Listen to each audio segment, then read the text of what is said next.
இன்றைக்கி ரொம்ப நாள் கழிச்சு ஒரு கஸ்டமர் வந்து நம்மக்கிட்ட ட்ரிபிள் சாக்லேட் ப்ரௌனியும் as well as முட்டை மிட்டாயும் வந்து ஆர்டர் பண்ணியிருந்தாங்க. போத் வந்து ½ kg வந்து கேட்டிருந்தாங்க.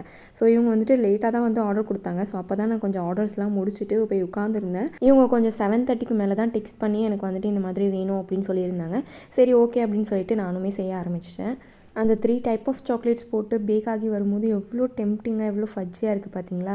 ஸோ சூப்பராக வந்து அவங்களுக்கு ரெடி பண்ணி கொடுத்துருந்தேன். ஸோ ப்ரௌனிஸ் அப்படின்னா நீங்கள் நைட் ஆர்டர் பண்ணால் கூட நம்ம நெக்ஸ்ட் டே வந்து பண்ணிக்கலாம். பட் முட்டை மிட்டாய் பொறுத்த வரைக்கும் ஒரு 1 டே வந்து டைம் வேணும். ஸோ அதுக்காக தான் இவங்ககிட்ட டைம் கேட்டிருந்தேன். ஸோ வந்து ப்ரௌனிஸ் வந்து முன்னாடினாலும் முட்டை மிட்டாய் வந்து நெக்ஸ்ட் டேவும் இவங்களுக்கு வந்து பண்ணி கொடுத்துருந்தேன். ரொம்பவே சூப்பராக ரிவ்யூ ஷேர் பண்ணியிருந்தாங்க. முட்டை மிட்டாய் பார்க்கவே எவ்வளோ டெம்ப்டிங்காக நல்லா ஜூஸியாக இருக்குது பார்த்தீங்களா. அதே மாதிரி டேஸ்ட்டுமே ரொம்ப சூப்பராக இருக்கும். நீங்களும் ட்ரை பண்ணலன்னா மேலே ஸ்க்ரீனில் தெரியிற நம்பருக்கு வாட்ஸ்அப் பண்ணி ஆர்டர் ப்ளேஸ் பண்ணிக்கோங்க. கண்டிப்பாக ஒரு வாட்டி ட்ரை பண்ணி பாருங்கள்.